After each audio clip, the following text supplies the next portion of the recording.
Welcome to our Curious Amalgam, the weekly podcast brought to you by the Antitrust Law section of the American Bar Association. Our Curious Amalgam explores the fascinating and increasingly overlapping world of competition, consumer protection, data protection, and privacy law. Each week, we bring you leading global experts on the most compelling issues of the day. Enjoy the show. Hello, and welcome to our Curious Amalgam, the podcast from the American Bar Association Antitrust Law section. My name is Melissa Maxman, and I'm extraordinarily pleased to be hosting today. Today's topic is, what's it like seeing trials on the bench? A conversation with Judge Yvonne Gonzalez Rogers. Serving on the bench is a challenge and also a privilege. People may wonder how a judge manages to get through something as complicated as a typical consolidated multi-district litigation, which could involve many companies, individuals, products, and highly technical facts, and then reach a conclusion that may have massive impact. Only a very few individuals in our society can take this challenge and also get the honor to serve the public like a judge would do. For certain communities in our society, the path to the bench was never one traveled until very recently. Today, we have the rare opportunity to speak with the first woman of color serving as the judicial representative in the ABA to the ABA Antitrust Law section, who is an outstanding member of the federal judiciary. Joining me today is my co-host, Anora Wang. Hi, Anora. Hi, Melissa. Who's our guest today? Our guest is the Honorable Judge Yvonne Gonzalez Rogers, or she goes by YGR, has been a U.S. District Judge of the District Court for the Northern District of California since 2011, and prior to that, a judge of the Alameda County Superior Court in 2008 through 2011 in California. Judge Gonzalez Rogers began her private practice in San Francisco in 1991, when no Latina woman had been elected into the partnership ranks of any major San Francisco law firm. 20 years later, when she was nominated to the Northern District of California in 2011, she became the first Latina district judge in the Northern District of California. Judge Gonzalez Rogers had served both state and federal courts, and she has rich litigation experiences in private practice before joining the bench. Judge Gonzalez Rogers is well regarded in the antitrust bar and beyond. She has presided over several of the most high-profile antitrust cases in the nation, including the Apple iPod iTunes antitrust litigation in 2014, and currently the Epic Games versus Apple case. It's very much a privilege that we get to speak to her today. Thanks, Anora. Welcome, Judge Gonzalez Rogers. Hi, Anora. Hi, Melissa. Great to be here with you. I will say this is my inaugural podcast interview, so thanks for inviting me. Well, thanks for making the time. And our Curious Amalgam, just to give a little off-the-record advertisement, is one of the real gems, I think, of the antitrust law section. And we have gotten a tremendous response, and you are clearly one of the most high-profile people we've ever had the privilege to interview. So I'm expecting a great response. So Anora and I talked about it, and we're going to be structuring our conversation around high-level questions based on your professional experiences and helpful points for practitioners. And one is going to be on the background of judges and kind of how you became a judge and what you think what helped you and what you needed to learn when you got there. And then on how you perceive the difference between serving in the state court system and the federal court system. And finally, we'll go to practice pointers, and then we have some cleanup questions. So starting out, judges and justices come from different backgrounds. Some were former academics, like law school professors. Some were former prosecutors. And then there are also practitioners, mostly in private practice or the defense bar. Could you tell us a little bit about your experience in private practice, how it prepared you for your service to the bench, with a focus on the aspects you value the most? Sure, happy to do so. As Anora mentioned, I litigated at Cooley LLP first. And way back when I was a litigator, people did not move from firms to firms. So my entire tenure was at Cooley. And I was really privileged to be an associate and litigator there and had terrific mentors. I think that's always what we're looking for, right? The 3 or 4 people who will help you learn the craft of lawyering. And I would say I had both mentors and sponsors. Sponsors were people who would put me in situations to give me great experiences. And I think people need both. So, I would say that the 2 kind of things that were most important were the experiences that you have as a litigator. And like I mentioned back then, we were slimly staffed. Again, not always the way that things work in today's world, but because of that, I took depots right off the bat. I had trials, arbitrations. I was writing in substantive ways. And all of those experiencers are helpful when you're a judge and you're reading transcripts of depositions or you're reading, motion practice, etc. I would say the other thing that was helpful is that I was on a number of what we call, right, bet the company cases. And the life of a litigator is tough. And I remember it's tough. So for me, professionalism matters. Rules matter. Deadlines matter. And why is that? Because it's the role of a judge to make sure that there's a level playing field, that gamesmanship is kept to a minimum, and that people don't try to take advantage so we can get to the real substance of whatever the particular dispute is. And I think having had that experience, I certainly don't have much tolerance for the gamesmanship, but I think that helps people. That's why I don't have tolerance, because I think in the grander scheme, the ability to keep the real issues at the forefront is one of the most important things that a judge can do. Do you get any pushback from litigants before you who are trying to play the games and impress their clients, which often you're trying to do as somebody who's doing that sometimes? Sometimes when I get that, I order the clients to come in and then they can hear me.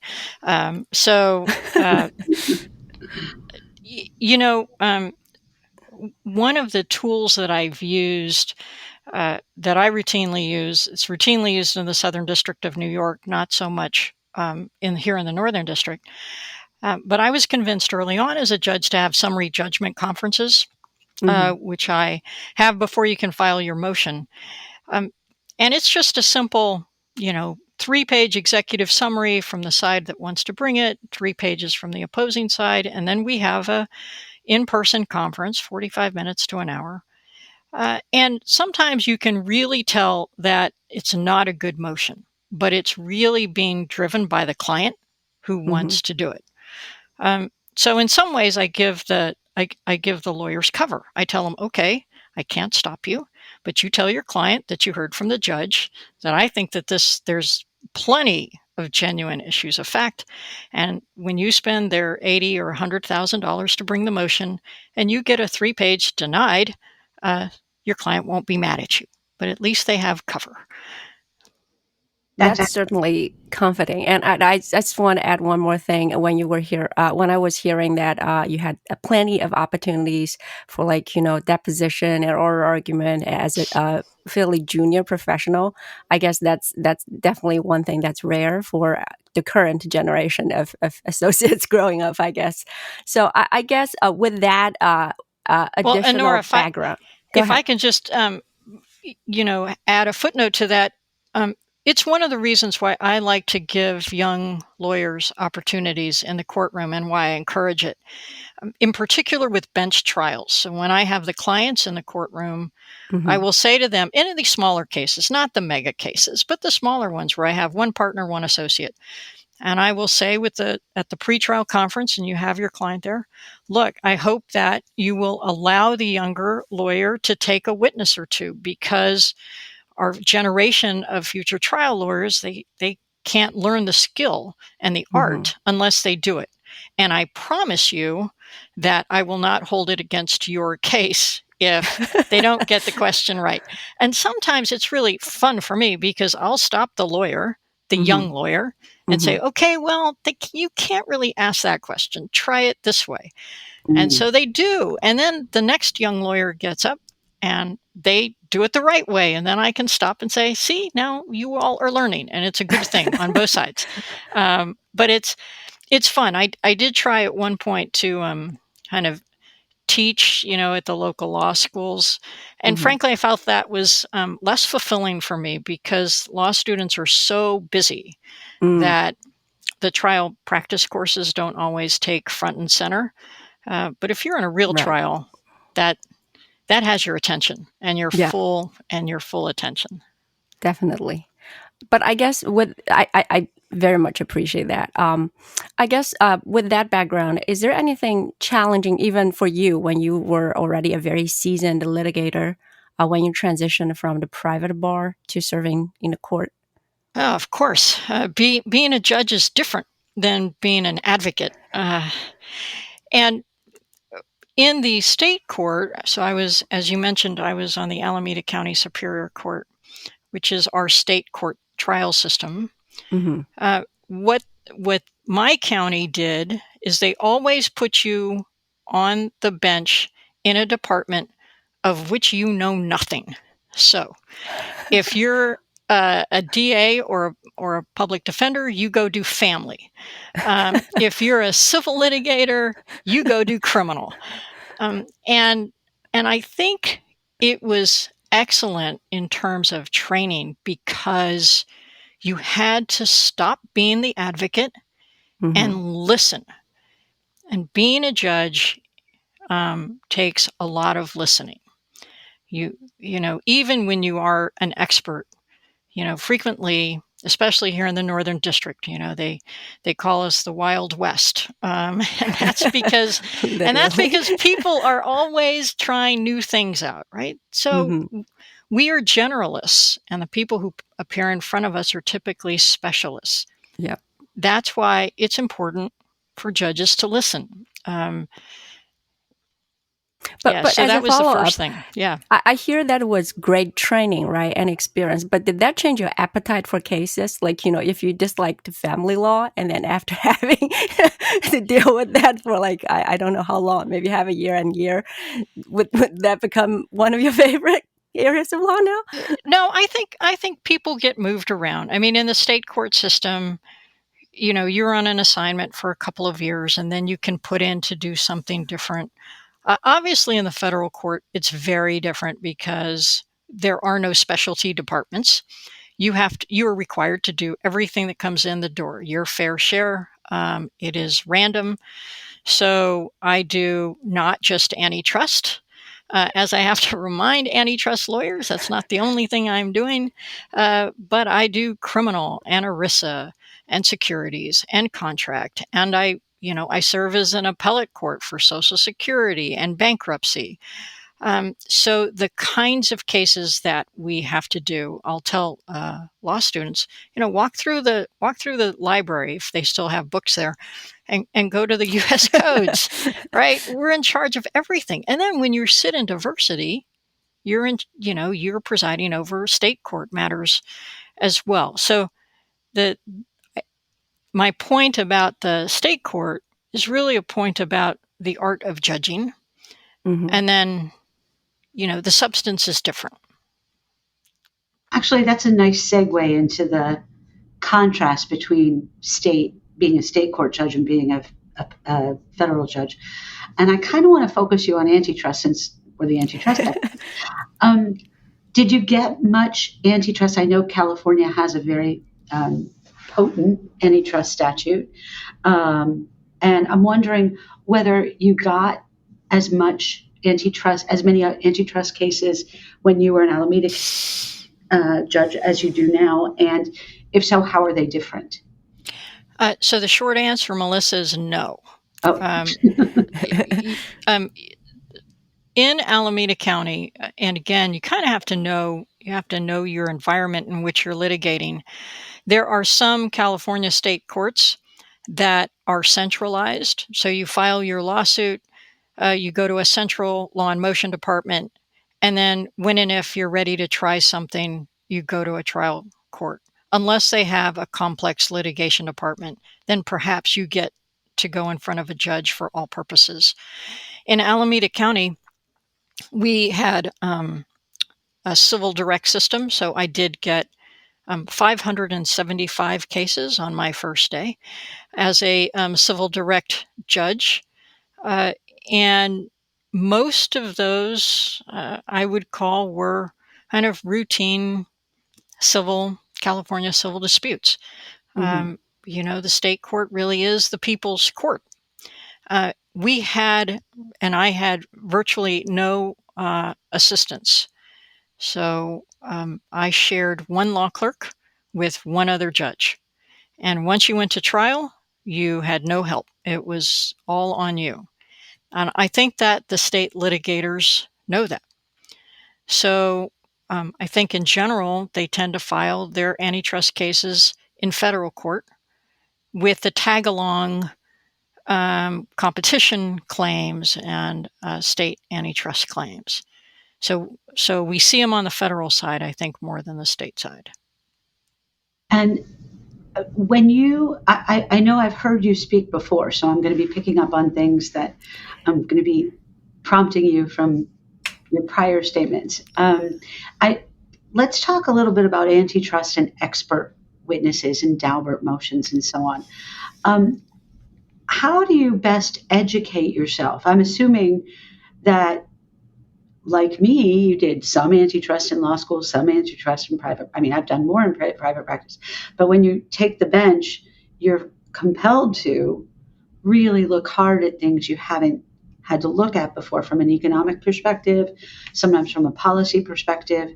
How have you been able to get up to speed, and how do you view the experts and how helpful or not helpful they are when they're in front of you? Yeah. Well, the ABA Judicial College collaboration with the Federal Judicial Center was an excellent resource. I right off the bat went to one at Stanford, and then have since done the other one that's being done under Judge Tiger's supervision with both Berkeley and the University of Chicago. So that's one place that I went for kind of more intense training. The second place is to do a lot of outside reading, just from treatises to make sure that you understand the forest for the trees, and that's really important. And then, even a person like me who's done a number of antitrust cases now, there's still lots of areas of antitrust law that I haven't done. I mean, I've never done a merger case, for instance. Those usually get filed, I think, in the District of Columbia. Sometimes we get them here in the Northern District. But it's not like anything. I mean, this happens to us all the time. It is what makes this job both infinitely interesting and exhausting. So we're sitting here trying to figure out, environmental kind of constructions and laws and how they apply at the same time that we're doing antitrust. So, and I started just also following much more of the, because we sit in the Northern District, or because I sit in the Northern District, much more of the, literature on economics and the tech industry, and just doing more of that than I had done before, just so that I can understand kind of what is kind of the bigger picture issues. And then I go back to, then we have to dig in really hard and listen to what people are saying. I've also, toyed with doing, more of the, and I did this recently in a different context, just evidentiary hearings. in advance, like we do in the patent cases. I mean, patent's the other area, right, where we have tutorials to try to get up to speed on the technology because we're required to identify what are the boundaries of the patent. Have you made a lot of use of that, of the evidentiary hearings when you bring both experts in? And I've heard, I guess they call it hot tubbing in Australia. I'm told that that's not something I'm allowed to say, but I'm quoting Australia. But that you actually have the experts, whether it's in a patent case or an antitrust case or any other, or maybe an environmental case, a scientific case. Yeah, I haven't, but I wouldn't. But I would definitely consider it. I mean, so in patent cases, it happens frequently because we get tutorials almost in every case, unless the parties don't think that we need it. If I've got a bench trial, then I figure I can ask my questions then. I don't really have to have a second evidentiary hearing. It always helps, right, to read the reports in advance so that you really have a sense of what the questions are, or where the tension is, to try to understand it while you have that person on the stand. I think it's a terrific tool. And I particularly like it when I can have both experts in the room and I hear from one and then I say, okay, now hold on. And then I call the other one to come up to the mic. It really freaks out the lawyers, but it helps me. It helps me understand what's going on. So. And do you notice a difference? And again, I'm kind of free associating here, so forgive me. If the witnesses are government witnesses versus private party witnesses, have you noticed? Do you give different weight? I mean, I know you're not. That's a loaded question. I don't expect that you're going to say yes. We don't. I can shortcut this because we don't get a ton of government, or I haven't had a ton of government witnesses, right? I mean, I know, Melissa, you're in D.C. I'm not in D.C.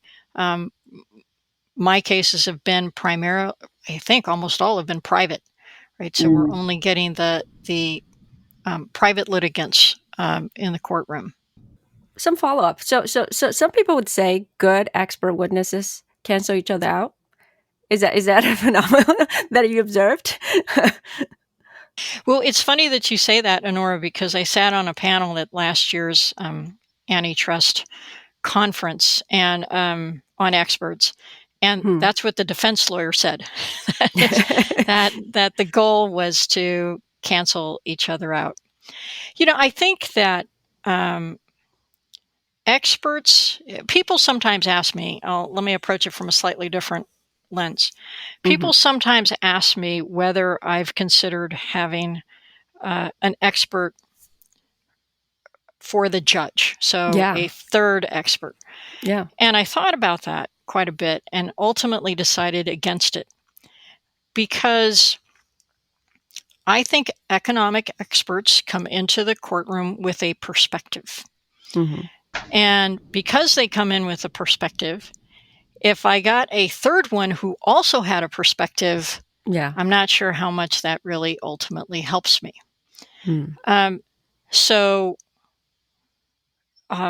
sometimes I actually go back to the burden.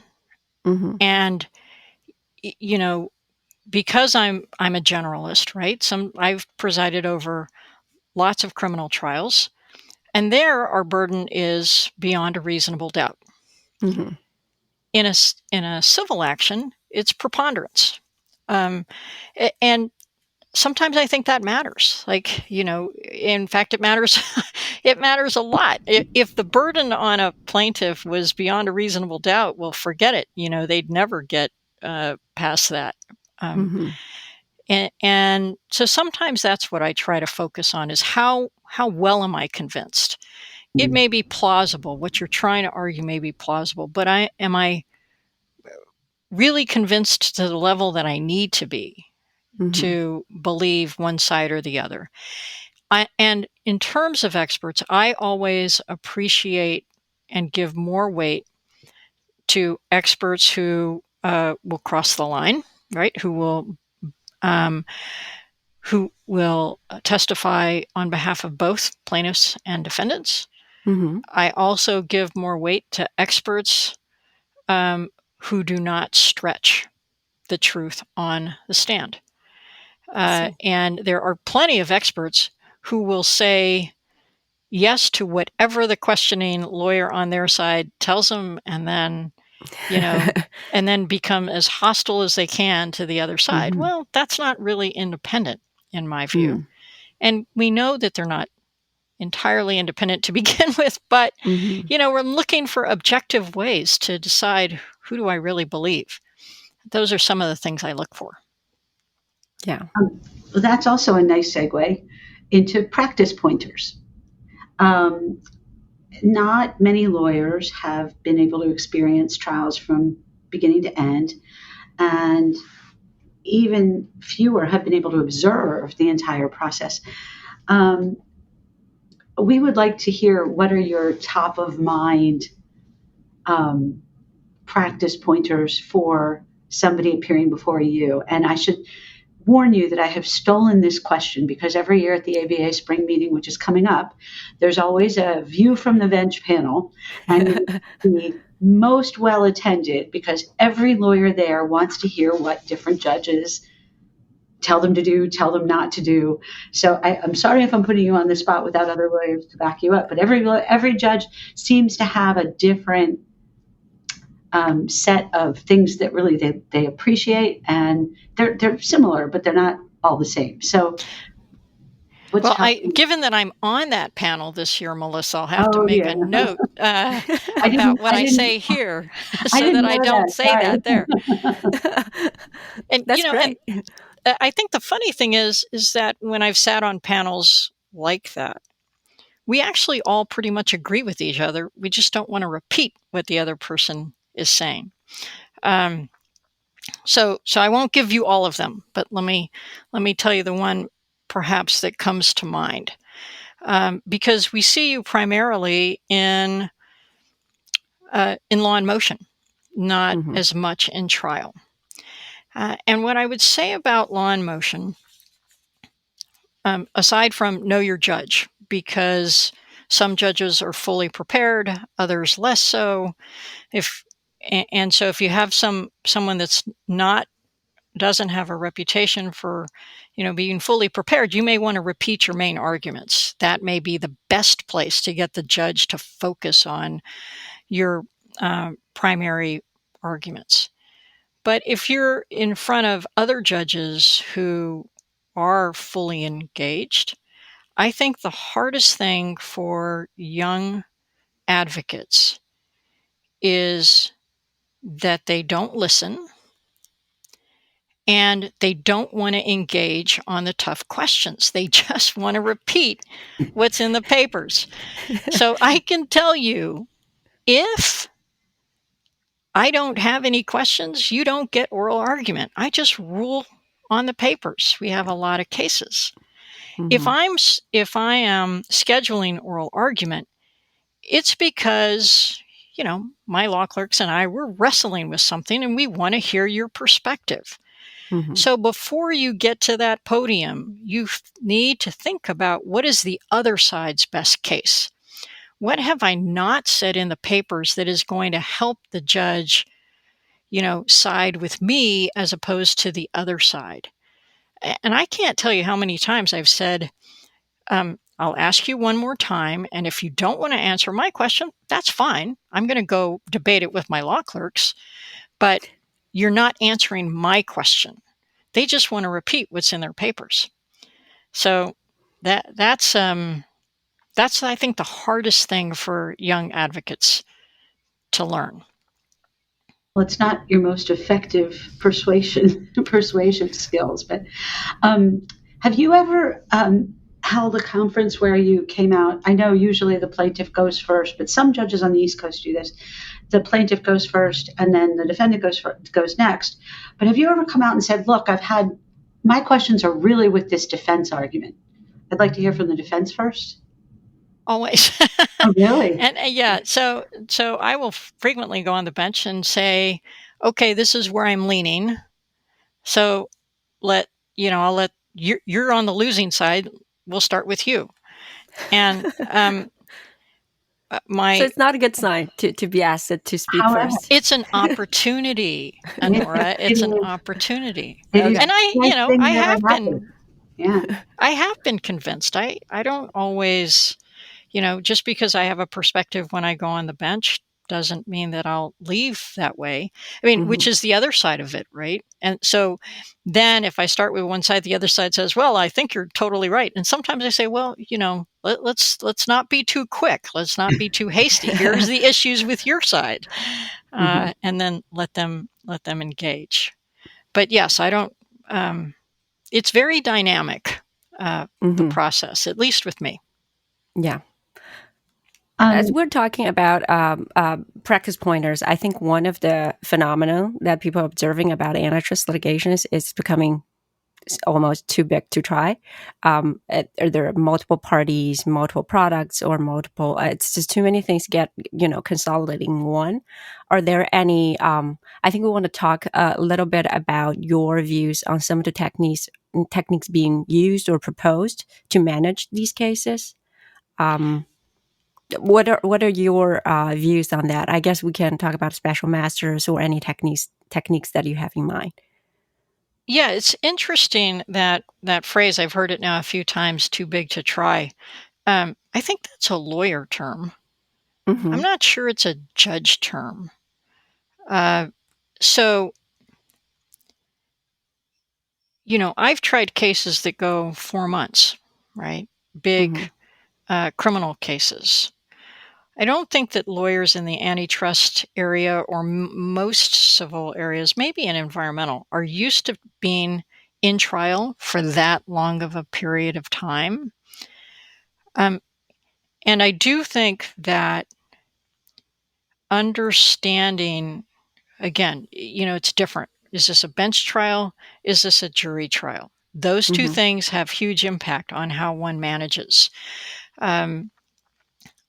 I think that lawyers fight too much about the little things in evidence, and that's when I encourage the use of special masters or retired judges to address those things, because frankly, the lawyer should be able to do it themselves, in my view, but rarely do they.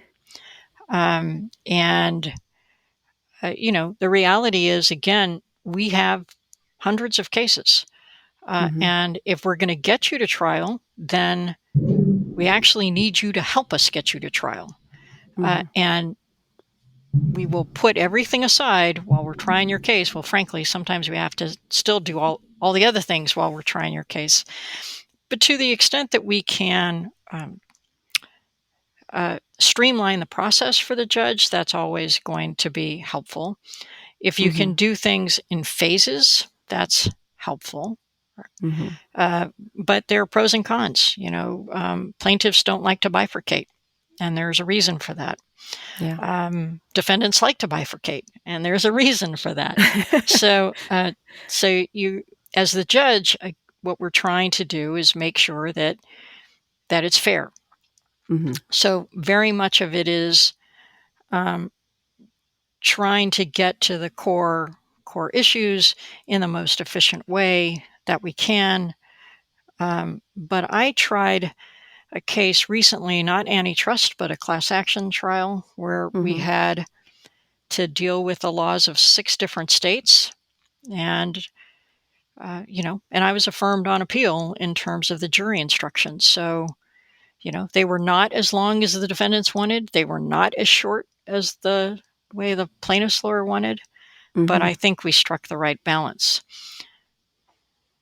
We are reaching the end of our time to ask you substantive questions. We're moving on to the fun part, but there's one area we haven't had a chance to talk about, and I just want briefly your perspective. You hear diversity and inclusion, DEI, talked about all over the place these days. And as we noted at the beginning, you are the first Latina judge to be the judicial representative to the antitrust section. And it's kind of an open-ended question about your attitudes about what you bring to the antitrust section, and how are you liking it, first of all? But second of all, what do you bring that maybe somebody without your background and experience can't? I don't know if people can't, so let me say that. What I can say is, since I started practicing law, the practice of law is incredibly time consuming, and we only have so much time for extracurricular, so to speak. So the question is, what do you want to focus that little bit of extra time that you have? And everybody has their own their own thing that they want to focus on. And it happens, from my vantage point, that diversity issues are important to me because there were, right, when I started, there were no Latinas hired by the firm. I was the first. So these were issues that were important to me, and certainly my community's been very supportive of my career and have helped me along the way. So I choose to spend my time trying to help others who are continuing on that path. And one of the things that I've talked with ABA leadership about is, doing a little bit more with a group on diversity, DEI issues. So we may be doing some stuff at the annual conference this year, which I'm very excited about. I think the antitrust area is going to be here for a while. It's very exciting. It impacts our communities in all sorts of different ways. So I think that there's lots of opportunities, and to the extent that I can help folks not be afraid of joining in, not be afraid of tackling these tough antitrust issues. I was just a little Catholic girl, grew up in Texas. Yeah, I went to Princeton, but I didn't major in econ, and here I am. And if I can do it, I guarantee you they can do it. You just have to spend the time and effort. So I'm hoping that I'm a little bit of a role model so that people will feel like, yeah, if she can do this, I can do it too. You definitely are. Very, very. Definitely are. Yeah. Anora and I have talked to many women in the bar, and we're thrilled to have you as our mentor and leader. So. All right, let's move to the fun part. Anora, do you want to take the first one? Okay. So most people are really, I wouldn't say scared of, but like respect judges a lot, as if they're like, not normal folks who have hobbies or whatever pastimes. But would you tell us a little bit about yourself that people don't know if they just know you professionally? Sure. I sat on a panel with women tech lawyers, and the same question was asked. So I'll tell you a couple of fun things. One, I love Marvel movies. I don't know. Do you have a favorite? The good guy wins. Well, Captain Marvel for one, and Captain Rogers. So for the namesake. well, the funny thing is that when my husband was in college, that's what they called him, because he was such a good guy. I see. So, and it was funny because during the epic Apple trial, I was, I'd be so tired at the end of the day that I decided, you just want to decompress for, half an hour, 45 minutes. Yeah. And so I decided that I was going to watch the Marvel movies from the beginning until the very end. So that way I never had to decide at home what I was going to watch. I just go, okay, watch my 30, 45 minutes, turn it off. I knew it was going to happen. And then when one ended, I knew which was the next one on the list that I was supposed to watch. So that was a fun thing. And finally, we're moving to the last segment, which we have affectionately called the Curious Hat. And now it's time for the Curious Hat. So, Judge YGR, pick a number from 1 to 10. 5. 5. I'm going to look up question 5. If you could have dinner with anyone, dead or alive, who would it be and why? Dead or alive? I wonder if lots of people pick this, but I'd really love to have dinner with Abraham Lincoln.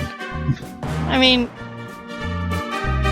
he came from nothing, right? He's the American story. Mm-hmm. But not only that, I loved how Doris Kearns Goodwin described his approach of dealing with the team of rivals. Mm-hmm. And, our country actually needs that right now. Mm-hmm. And I'd love to be able to pick his brain and say, okay, if we plucked you out of where you were and put you here now, could you help us? And see what he had to say. Love to be able to do that. I think many of us would agree with you. Yeah. Well, thank you, Judge Gonzalez Rogers, for a wonderful interview. And well, thank you for making this so easy for me. I appreciate it. It's our pleasure. Thank you for listening to this week's episode of Our Curious Amalgam, a competition, consumer protection, data protection, and privacy law podcast. It is produced and shared around the globe by ABA's Antitrust Law Section. The opinions expressed by the participants in this podcast are their own and do not necessarily represent their employer or other organizations. If you like what you heard or would like to become a member of the American Bar Association, please check out what the Antitrust section has to offer at ambar.org/antitrust. You can learn more about our podcast at ourcuriousamalgam.com. If you have comments, suggestions, or podcast ideas, please reach out to us at podcast@ourcuriousamalgam.com. Until next time, thank you for listening.